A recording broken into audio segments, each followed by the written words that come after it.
Hello everyone, কেমন আছো তোমরা সবাই? তো আমরা কোথায় যাব তো বিয়ে বাড়িতে চলে এসেছি, কারণ আজকে ছিল আমার দিদির ছেলের বিয়ে। দিদি বলতে আমার নিজের দিদি না, আমার মাস্তাতো দিদি, তার বড় ছেলের বিয়ে ছিল।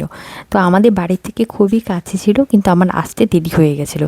আর মানে সব সময়ের মতো এবারও সুপ্রিয় ছিল না, কারণ ওর বাইরে কাজ ছিল, ও বাইরে ছিল। তো আমাকেই আসতে হয়েছিল, মানে আমার দুই রাজকন্যাকে নিয়ে। তো এর জন্য একটু দেরি হয়ে গেছিলো। তো আসার পর দেখি এখানে হলুদ কোটা সমস্ত কাজকর্ম চলছে সমস্ত। আর সবাই হচ্ছে ব্যস্ত, তো আমরা ছাদেই চলে এসেছিলাম, কারণ যেহেতু এখানে হলুদ কোটাটা হবে। আর হচ্ছে ওয়েদারটা আজকে খুব ভালোই ছিল।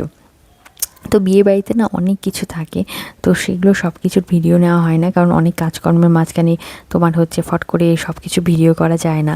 তো তাও আমি তো অত কাজকর্ম করতে পারছিলাম না, যেহেতু কুট্টুস অনেকটা ছোট ছিল।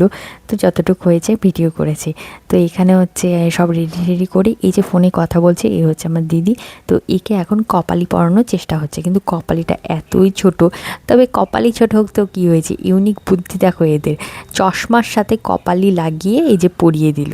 তো এই নিয়ে এত হাসাহাসি হচ্ছিল। আর কিছু এরা ছিল সামনের, এরা ছিল হচ্ছে আমার দিদির বান্ধবী। তো এরা মিলে এত মজা হাসির কথা বলছিল, হাসতে হাসতে পেট ব্যথা হয়ে যাচ্ছিলো।